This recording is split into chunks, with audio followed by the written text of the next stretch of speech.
প্রত্যক্ষ ঠিক নয়, তবে পরোক্ষভাবে নিশ্চয় এটা একটা রিয়াকশন ভিডিও। নমস্কার, আমি অরূপ কুমার পাল। আজকে আরো একবার স্বাগত জানাচ্ছি আপনাদেরকে। ভাগবত গীতার আজকে একটা গভীর অর্থবহকারী শ্লোক আপনাদের সামনে আমার বুদ্ধি অনুযায়ী ব্যাখ্যা করে শোনাবো। তবে বলতে পারেন যে প্রথমেই কেন এরকম একটা গভীর শ্লোক বা গভীর অর্থবহ শ্লোক কেন তুলে নিয়ে আসলেন? ওই যে বললাম, এটা একটা রিয়াকশন ভিডিও।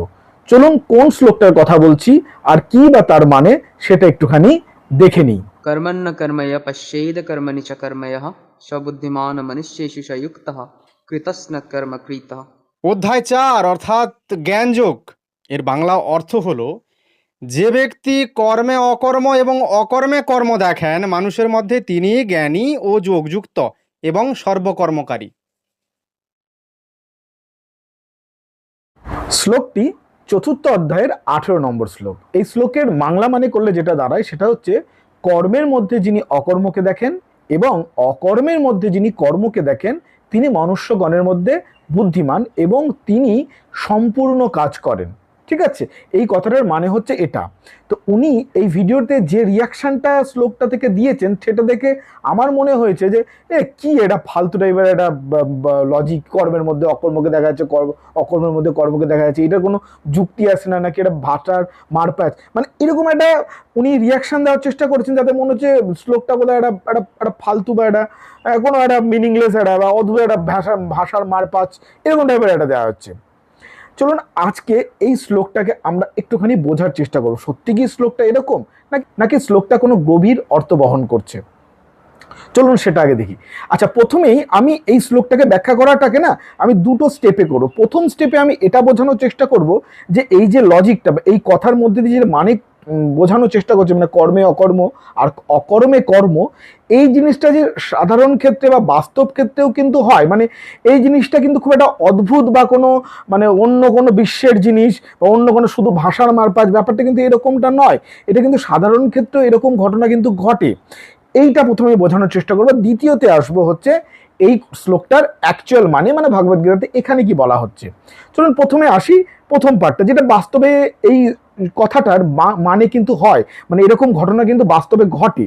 কর্মের মধ্যে অকর্ম আর অকর্মের মধ্যে কর্ম কিরকম, ধরুন আপনাদেরকে আমি দুটো সিন দিচ্ছি।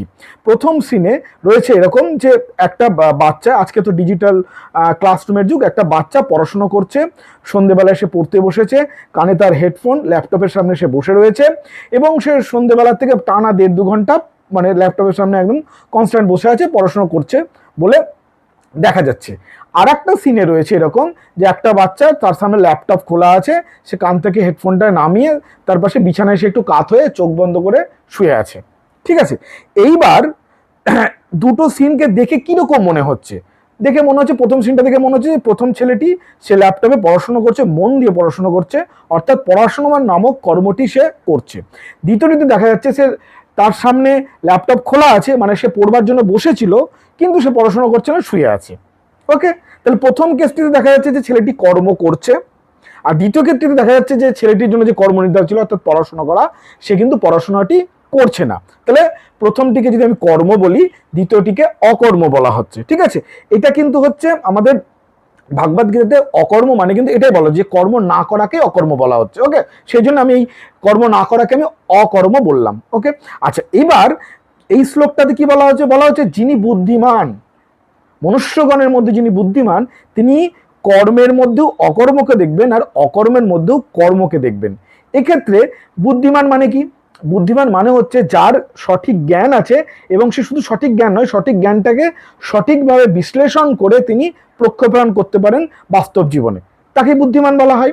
আচ্ছা, এক্ষেত্রে ওই বাচ্চার ব্যাপারে সঠিক জ্ঞান কার থাকতে পারে? বাচ্চার মা বাবার। ধরুন বাচ্চার মাকে আমি এখানে বুদ্ধিমান ব্যক্তি হিসেবে নিয়ে আসলাম। বাচ্চার মা প্রথম ক্ষেত্রে ভাবছে যে আমার ছেলে 15 মিনিট বইয়ের পাতার সাথে কনসেন্ট্রেট করে থাকতে পারে, সে 1.5 ঘন্টা ধরে ল্যাপটপের সামনে বসে পড়াশোনা করছে, কিরকম ব্যাপারটা অদ্ভুত লাগছে। তারপর সে গিয়ে দেখলো কি যে না, বাচ্চা ল্যাপটপের সামনে বসে আছে ঠিকই কিন্তু সে পড়ছে না, তার ফেভারিট মুভিটা দেখছে অথবা তার ফেভারিট শো দেখছে অথবা গেম খেলছে। ওকে, তো এটা হচ্ছে প্রথম কেস। তাহলে প্রথম কেসটা কি হলো? দেখে মনে হচ্ছে সে কর্ম করছে, কিন্তু একজন বুদ্ধিমান মা সে বুঝতে পারলো যে আমার ছেলে তো এটা কর্ম করছে না, কাছে গিয়ে দেখছে সত্যি তো সে কর্ম করছে না, বেসিক্যালি সে অন্য কিছু করছে, অর্থাৎ অকর্ম করছে।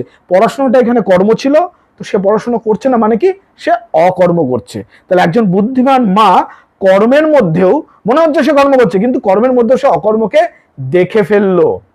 সেকেন্ড কেসটা চলে আসি। সেকেন্ড কেসের ক্ষেত্রে এখানেও ধরুন তার মাকে নিয়ে আসলাম আমি ক্যারেক্টার হিসেবে।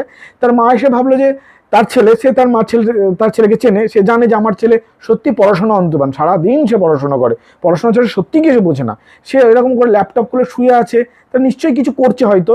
তারপর সে তার ছেলেকে গিয়ে জিজ্ঞেস করলো, বাবু তুমি ল্যাপটপটা খুলে এরকম করে শুয়ে আছো কেন, পড়াশোনা করছো না নাকি? তো ছেলেটা বললো যে না মা, আমি এতক্ষণ ধরে যা পড়লাম সেটা আমি চোখ বন্ধ করে একটু রিভিশন করছি এবং মাথার মধ্যে নিজেকে বুঝিয়ে নেওয়ার চেষ্টা করছি কি কি পড়লাম, রিক্যাপ করে নিচ্ছি, যাতে কি না একটু পরেই আমার ডাউট ক্লিয়ার যে ক্লাসটা আছে, যদি আমার কোনো ডাউটস থেকে থাকে সেটা আমি যাতে জিজ্ঞেস করতে পারি। ঠিক আছে, তার মানে কি হলো, সেকেন্ড ক্ষেত্রে বাচ্চাটি অকর্ম করছে, মানে দেখে মনে হচ্ছে সে অকর্ম করছে, মানে পড়ছে না, পড়া না করাটাকে অকর্ম করা, তো সে পড়ছে না, বাট সে কিন্তু পড়ার মধ্যেই রয়েছে, সে কিন্তু রিক্যাপ করছে। অর্থাৎ অকর্মের মধ্যে একজন বুদ্ধিমান মা জিজ্ঞেসকে জানতে পারলো যে সে কিন্তু কর্ম করছে।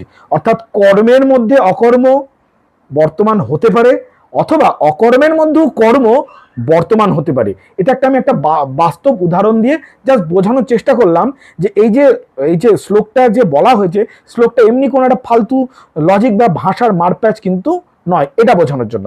ওকে, এবার চলে আসুন আমরা সেকেন্ড পার্টটাতে চলে আসি যে ভাগবত গীতাতে এর মানেটা কি। তো প্রথমেই আমাদেরকে একটা জিনিস বুঝে নিতে হবে যে ভাগবত গীতা কোন প্রেক্ষাপটে হচ্ছে, কেন কি সেই প্রেক্ষাপটটা না জানলে এইখানে এই শ্লোকটার মানে শেষে গিয়ে বুঝতে অসুবিধা হবে। তো প্রেক্ষাপটটা হচ্ছে এরকম যে অর্জুন যুদ্ধ করতে চাইছে না। কেন চাইছে না? কেন কি অর্জুন দেখছে যে সবাই তো আমার পরিবার পরিজন, এদেরকে মেরে আমার রাজ্য পেয়ে বা আমার রাজত্ব পেয়ে হবে কি, এর চেয়ে আমি বিভাগী হয়ে যাব, আমি যুদ্ধবুদ্ধ করবো না, আমি সন্ন্যাসী হয়ে যাব। ঠিক আছে, তো সেই সময় শ্রীকৃষ্ণ তাকে বোঝাচ্ছেন, কি করে বোঝাচ্ছেন, এটা কিন্তু চতুর্থ অধ্যায় মানে দ্বিতীয় অধ্যায় থেকে শ্রীকৃষ্ণ বলা শুরু করছেন, অর্থাৎ জ্ঞান দেওয়া শুরু করছেন বা উপদেশ দেওয়া শুরু করছেন। তাহলে প্রথম দিকের অধ্যায়। তো এখানে কিরকম আছে আমি বলি যে শ্রীকৃষ্ণ না কিছু কথা বলছেন, তারপরে বলছেন ঠিক আছে বুঝলে অর্জুন, তাহলে তুমি যুদ্ধ করো। আবার কিছু কথা বলছেন, আবার বলছে বুঝলে অর্জুন ঠিক আছে তাহলে তুমি যুদ্ধ করো। ঠিক আছে, মানে যুদ্ধ করার জন্য কনভিন্স করছে বারবার করে। ঠিক আছে, তো এই প্রেক্ষাপটের মধ্যেই কিন্তু এটা একটা। এইবার বলি, আচ্ছা বক্তা যার ভিডিও দেখলাম উনি হঠাৎ করে কর্মে অকর্ম এইরকম একটা অদ্ভুত ভাষার মারপ্যাচ যুক্ত শ্লোককে দেখে তিনি কেন এটাকে এরকম ভাবে রিয়াক্ট করলেন? কেন তিনি শুধু সেই শ্লোকটাই বললেন? কেন তিনি তার আগের শ্লোকগুলো বা পরের শ্লোকগুলো পড়লেন না? আমি কিন্তু আগের ভিডিওতেও বলেছি যে ভগবদ গীতার মতন, ভগবদ গীতা বলে না, যে কোনো ভালো গ্রন্থ থেকে জ্ঞানার্জনের জন্য কিন্তু আপনাকে পুরোটা পড়তে হবে। মাঝখান থেকে এরকম একটা দুটো শ্লোক পড়লে কিন্তু আপনি কিছুই বুঝবেন না। যেন আপনাকে আমি একটু বলি যে ধরুন জাস্ট তার আগের শ্লোকগুলোর মধ্যে ভগবান তো বলছে, মানে ওই এটা যদি 18 নম্বর শ্লোক হয়, 16 নম্বর শ্লোকে বলছে, ভগবান বলছে কি কর্ম কি অকর্ম কি এ ব্যাপারে বিবেকী ব্যক্তিগণ মোহগ্রস্ত হন, এসো তোমায় আমি সে কথা বলবো যা জেনে তুমি এসব থেকে মুক্ত হবে।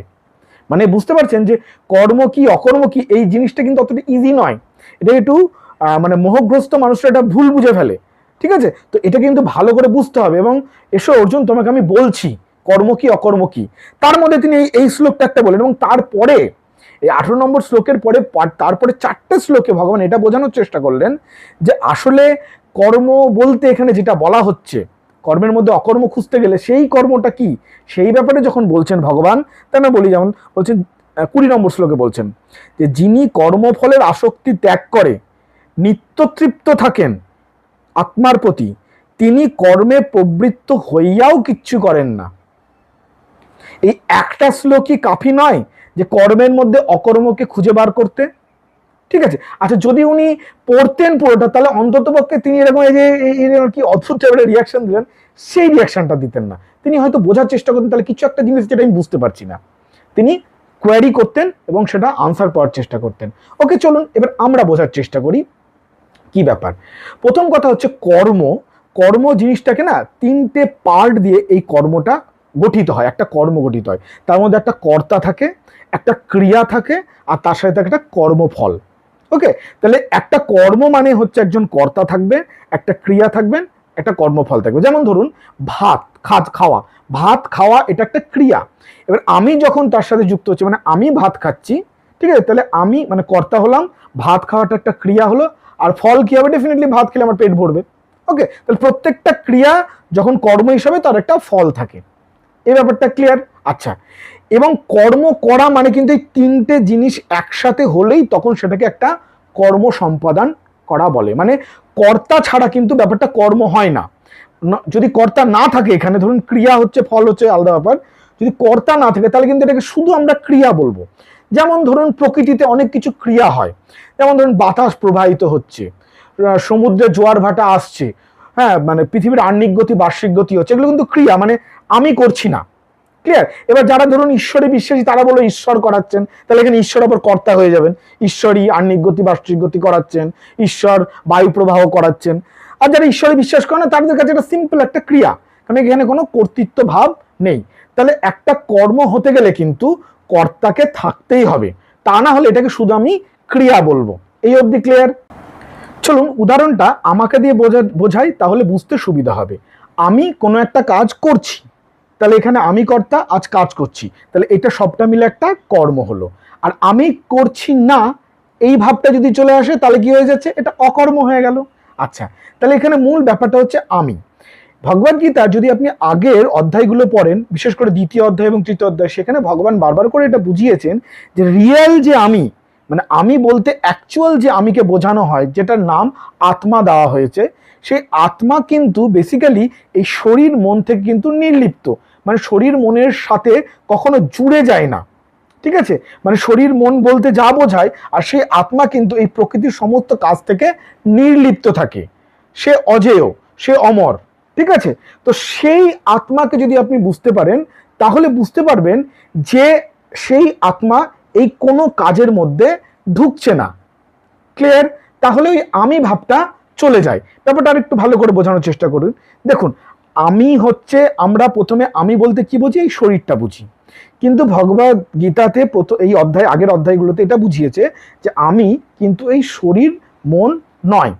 আচ্ছা, আমরা এই জগতে যত কাজকর্ম করছি সব কি দিয়ে করছি, এই শরীর মন বুদ্ধি দিয়ে করছি।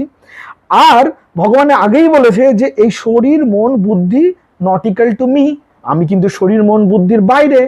তাহলে আমি সমস্ত কাজ যদি শরীর মন বুদ্ধি দিয়ে করছি, আর আমি যদি শরীর বুদ্ধি মন না হয়, তাহলে আমি তো এই কাজগুলো করছি না। তাহলে আমি কাজগুলো কে করছে, এই শরীর, এই মন, এই বুদ্ধি। ঠিক আছে, তাহলে আমি যখন এই কাজ করছি না, তাহলে আমার জন্য এটা কর্ম হচ্ছে না। ক্লিয়ার? এইটুকু আপনি বুঝতে পেরেছেন? আচ্ছা, এবার আপনাদেরকে চলুন এটা বোঝানোর চেষ্টা করি যে কেন আমি এই শরীর মন বুদ্ধি নয়, সেটা একটুখানি বোঝানোর চেষ্টা করি। দেখুন, এই যে শরীর, আমি বলতে গেলে কি, আমি মানে হচ্ছে যে জিনিসটা আমি তৈরি করি বা যে জিনিসটা মধ্যে আমি নিজের সত্য খুঁজে পাই, সেটাকে তো আমি বলবো, যেটার উপর আমার কন্ট্রোল আছে, সেটাই তো আমি। আচ্ছা, এই যে শরীর, এই শরীরের ওপর কি আমাদের কোনো কন্ট্রোল আছে? আচ্ছা শুনুন, ছাড়ুন, এই শরীর কি সৃষ্টি আমরা করেছি? মানে আমি কি আমার শরীর সৃষ্টি করেছি? না, আমি আমার শরীর সৃষ্টি করিনি, সেটা একটা প্রাকৃতিক নিয়মে হয়েছে। এই শরীরের মধ্যে যা কিছু ঘটছে, রক্ত সংবহনতন্ত্র, শ্বাসতন্ত্র, হ্যাঁ, এই সমস্ত কাজ কি আমি কন্ট্রোল করে করাচ্ছি বা আমি করাচ্ছি? না, এগুলো অটোমেটিক্যালি হচ্ছে। তাহলে এই যে শরীর, যার সৃষ্টি আমি করিনি, যেটাকে চালাচ্ছিও আমি না, এই শরীর বড় হচ্ছে কি করে? এই প্রকৃতি থেকে কিছু খাবার খেয়ে, যেটা নিজে নিজে প্রসেসড হচ্ছে, দিয়েই জমে জমে শরীর তৈরি হচ্ছে, অন্নময় কোষ। তাহলে এই শরীরটা চালাচ্ছিও আমি না, তো শরীরটার কোনো আমার কন্ট্রোল নেই। শরীর কখন মরবে সেটাও আমি কন্ট্রোল করতে পারি না। ঠিক আছে, তো এই সমস্ত জিনিসটা কিন্তু আমার কন্ট্রোলের বাইরে। তাহলে শরীরটাকে আমি বলতে পারি না, যেটা আমি সৃষ্টি করিনি, যেটাকে আমি ধ্বংস করতে পারবো না, যেটাকে আমি চালাচ্ছিও না, সেটা কি করে আমি বলতে পারি? এক নম্বর। তাহলে কি বাকি রইলো, আমার মন বা বুদ্ধি, দুটোকে যদি আমি এক ধরে নিই, তাহলে মন বুদ্ধিটা বেসিক্যালি কি? বেসিক্যালি হচ্ছে আমাদের মাথার ব্রেনের মধ্যে কিছু জিনিস। মন যদি বলি আমি, একটা হচ্ছে স্টোরেজ সিস্টেম, বুদ্ধি হচ্ছে তার অ্যানালাইটিক্যাল সিস্টেম। ক্লিয়ার? তো মন আর বুদ্ধি মানে কি, আমার মন বুদ্ধি কি কি ভাবতে পারে, আমি ছোটবেলা থেকে যা দেখেছি, যা শিখছি, বা আমি জিনগতভাবে যা পেয়েছি, তারই বহিঃপ্রকাশ হয় আমার মধ্যে দিয়ে। ধরুন একটা মুহূর্তের জন্য আমার মেমোরিটাকে ডিলিট করে দেওয়া হলো, তাহলে কিন্তু আমি অরূপ থাকবো না, আমি যা পড়াশোনা করেছি সব ভুলে যাব, আমার কাছে আমি কাউকে চিনতে পারবো না, বাট স্টিল আমি কিন্তু আমি থাকবো। মানে আমার মন থেকে সব মেমোরি ডিলিট করে দিলে আমার আজকে আমি যা যা ভাবছি কিচ্ছু ভাববো না, সব জিরো হয়ে যাবে, but still I will be there. তাহলে আমি কিন্তু এই মনও নয়। ঠিক আছে, আরো ইজি করে বলি, দেখুন, যখন সত্যি বডি মাইন্ডে যদি আমি হতো, তাহলে একটা মানুষ যখন মরে যায় তখন তার বডি মাইন্ড তো থাকে ওখানে পড়ে, তাহলে কেন বলি এই মানুষটা চলে গেছে? তার মানে আমি ডিফারেন্ট সামথিং, ঠিক আছে। সেই আমিকে বেসিক্যালি বলা হয় একজন চেতনা, কনসাসনেস বা চেতনা দিয়ে সেই আমিকে বোঝানো যায়, ঠিক আছে। তো এই কনসাসনেস বা চেতনা বা যে প্রাণটা চলে গেলে এই মানুষটাকে মৃত বলা হলো, সেই প্রাণ বলুন, চেতনা বলুন, কনসাসনেস বলুন বা আত্মা বলুন, আমি খুব মোটা মোটা করে বোঝানোর চেষ্টা করি যে আত্মা বলুন, ঠিক আছে, যা ইচ্ছা আপনি বলতে পারেন, ঠিক আছে। তো সেই চেতনাটা হচ্ছে অ্যাকচুয়াল আমি, যে চেতনাটা না আমার শরীরটা ছোটবেলায় একরকম শরীর মন ছিল, তারপর আমি যখন কৈশোর হলাম তখন আমার শরীর মন একরকম আছে, আজকে আমার শরীর মন একরকম আছে, আমার বৃদ্ধাবস্থায় শরীর মন একরকম থাকবে, এই পুরো জিনিসটা কিন্তু চলছে, কিন্তু তার পেছনে এই যে রিয়েল আমি সেটা কিন্তু জাস্ট একটা সাক্ষী স্বরূপ হয়ে রয়েছি। ঠিক যেভাবে একটা যখন আপনি সিনেমা দেখেন, সিনেমার যে স্ক্রিনটা হয়, তখন ধরে নিন আপনি সিনেমার একদম মাঝখানে বসে আছেন, মানে একটা খুব দারুণ সিন চলছে, আপনি পুরো একদম সেই সিনেমার মধ্যে আপনি ঢুকে পড়েছেন, ঠিক আছে। এমতো অবস্থায় আপনার মনে হচ্ছে স্ক্রিনটা কিন্তু একটা ধরুন ধুধু প্রান্তর, যেখানে যুদ্ধ হচ্ছে, ধরুন একটা বিশাল বড় যুদ্ধের পটভূমি চলছে, আপনি একদম মন লাগিয়ে দিয়েছেন, তখন আপনার কাছে কিন্তু ওটা স্ক্রিন নেই, ওটা হয়ে গেছে একটা মানে যুদ্ধক্ষেত্র, মরুভূমির মধ্যে দুদল যুদ্ধ করছে, এগিয়ে আসছে, একটা বিশাল ব্যাপার।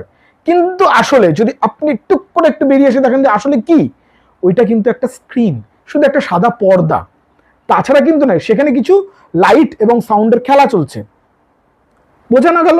ঠিক একই রকম ভাবে আত্মাও হচ্ছে স্ক্রিনের মতন, যার উপরে এই যে পুরো শরীর মনের মুভিটা চলছে।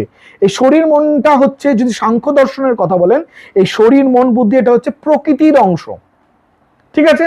আর ওই চৈতন্যটা হচ্ছে পুরুষ, ওকে। তাহলে সেই পুরুষ হচ্ছে নির্লিপ্ত, যেটা হচ্ছে অ্যাকচুয়াল আমি, যেটাই হচ্ছে চেতনা, যেটা না থাকলে বডিটা শুধুমাত্রই বডি, তার কোনো অস্তিত্ব নেই। সেই পুরুষ যখন প্রকৃতির সাথে অ্যাটাচড হয়, এই বডির সাথে অ্যাটাচড হয়, তখনই সেই শরীর জেগে ওঠে, ক্লিয়ার। তাহলে আমি হচ্ছে সেই চৈতন্য বা সেই পুরুষ, রিয়েল আমি।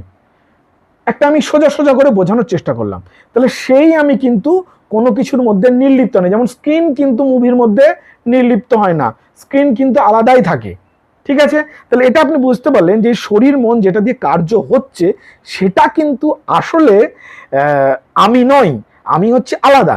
তাহলে আমি যদি সেটা না হয়, তাহলে এই কর্মের মধ্যে লিপ্ত হওয়ার তো আমার কথা নয়, তাহলে কর্ম আমি তো করছি না, তাহলে দেখে মনে হচ্ছে যে আমি কাজ করছি, কিন্তু অ্যাকচুয়ালি যদি তুমি যাও, তাহলে কি না, আমি কোনো কার্যের মধ্যে লিপ্ত হচ্ছি না। তাহলে কর্মের মধ্যে আমি কি দেখছি, অকর্ম দেখতে পাচ্ছি, যদি আমি বুদ্ধিমান হই। আর অকর্মের মধ্যে আমি কর্ম দেখতে পাচ্ছি। অকর্ম মানে কি, অর্জুনকে যে বলছে যে তুমি ভাবছো যে আমি যুদ্ধ করব না, যে যুদ্ধ করব না, এই যে না করার যে একটা ডিসিশন, এটা তো একটা কর্ম করা। মানে ধরে আপনাকে বোঝাই, তখন উপবাস করব, মানে খাবো না, খাবো না ইটসেলফ এটা একটা কর্ম, কি না, এটা উপবাস করে, এটা আরো কঠিন কাজ। খাওয়াটা ইজি কাজ, না খাওয়াটা আরো কঠিন কাজ। তাহলে কাজ না করাটাও একটা কাজ। তাহলে সেটা যখন আমি করছি, তখন মনে করছি কি যে আমি যুদ্ধ করব না, মানে আমি চলে আসছি। তখন আমি কি, মানে আমি এই শরীর মনের মধ্যে আমি নিজেকে ঢুকিয়ে নিয়েছি, মনে করছি এই শরীর মন দিয়ে আমি কাজ করব না, মানে শরীর মনই আমি হয়ে গেছি, আমি করব না বলছি। বুঝতে পেরেছেন? প্রথম ক্ষেত্রে কি কর্মে অকর্ম দেখছি কি, মানে আমি তো নেই রে ভাই, কিন্তু সেকেন্ড বেলা আমি ডিসিশন নিচ্ছি যে আমি করব না, তার মানে এখানে আমার আমিত্বকে কিন্তু আমি শরীর মনের মধ্যে ঢুকিয়ে দিয়েছি, আবার সেই ভুল করে ফেলেছি, ক্লিয়ার।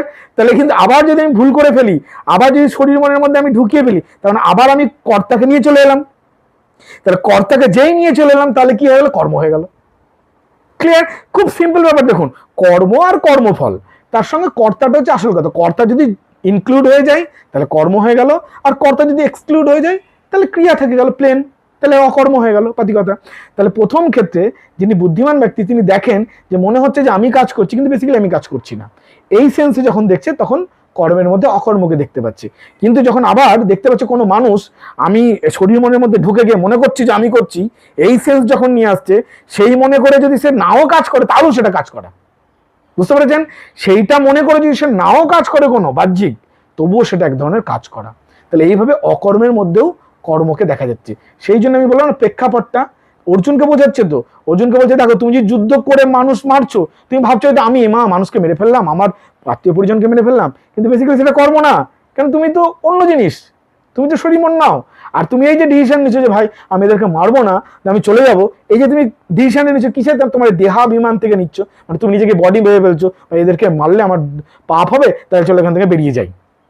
তাহলে তুমি নিজেকে বডি ভেবে ফেলছো, তুমি তোমার সেই আত্মাকে বডি মনের মধ্যে ভুলিয়ে ফেলছো, তাই তুমি কর্তা সেন্স নিয়ে চলে আসছো, তাই এর ক্ষেত্রে তোমার কিন্তু এটা না কাজ করেও কাজ করা হয়ে যাচ্ছে। ক্লিয়ার? আচ্ছা, এইটা যেটা যিনি বুঝতে পারেন তাকেই বলা হয় কি, তাকেই বলা হয় হচ্ছে বুদ্ধিমান। এবং তিনি লাস্ট যে ওয়ার্ডটা, তিনি সেটা কি করেন, সম্পূর্ণ কাজ করেন, তিনি একটা কমপ্লিট কাজ করেন। কেন কমপ্লিট কাজ কি করে করে? কর্ম অকর্ম তো বুঝলাম, কিন্তু কমপ্লিট কাজ মানে কি? দেখুন, যিনি, যার মধ্যে কর্তা সেন্স থাকে না, ঠিক আছে, ভালো করে বুঝুন, যার মধ্যে কর্তা সেন্স থাকে না, তার মধ্যে ওই যে কর্মের পরে যে সেন্সটা আছে না, জিনিসটা বললাম থার্ড পার্ট, কর্মফল, সেইটার প্রতিও কোনো আকর্ষণ থাকে না। ধরুন আমি করছি না, তাহলে তার ফলের প্রতি আমার কি আকাঙ্ক্ষা থাকবে, তাই না?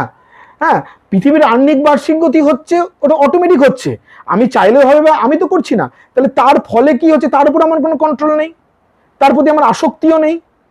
ক্লিয়ার? তাহলে যে কর্ম, যে কর্তা যখন না থাকে, তাহলে কর্মফল সেন্সটাও কর্তার সাথে কানেক্টেড থাকে না, কর্মফলের সেন্সটা কর্তার সাথে কানেক্টেড থাকে না। আচ্ছা, যদি কর্তা সেন্স উঠে যায়, তাহলে কর্মফলের সেন্সও আস্তে আস্তে উঠে যায়। ক্লিয়ার? আর কর্মফলের সেন্স ছাড়া যদি কোনো কাজ করা যায় না, তাহলে সেটা কিন্তু একটা কমপ্লিট কাজ হয়। মানে আপনাকে আমি যদি বলি, যদি আপনি কোনো একটা মানুষ, যখন আপনি যাই করুন, ধরুন আপনি আঁকতে ভালোবাসেন, গান করতে ভালোবাসেন, ঠিক আছে, আপনি একবার ভেবে দেখুন আপনার সবচেয়ে দারুণ মুহূর্ত কোনটা ছিল, আঁকতে আঁকতে আপনার সবচেয়ে দারুণ মুহূর্ত কোনটা ছিল, বা আপনার গান করতে করতে সবচেয়ে দারুণ মুহূর্ত কোনটা ছিল, দারুণ পারফরমেন্স কোনটা ছিল। তাহলে আপনি দেখবেন এটা আপনার আনসার আসবে যে সেই মুহূর্তে যখন আমার একদম খেয়ালই ছিল না বাস্তব জীবন সম্পর্কে, আমি কমপ্লিটলি গানে মজে গেছিলাম, বা কমপ্লিটলি আমি আঁকায় মজে গেছিলাম। তার মানে কি? তার মানে আঁকায় মজে গেছিলাম মানে আপনি শুধুমাত্র কাজের প্রতি কনসেন্ট্রেট করছিলেন, কি ফল হবে সেটা নিয়ে আপনি ভাবছিলেন না। ক্লিয়ার?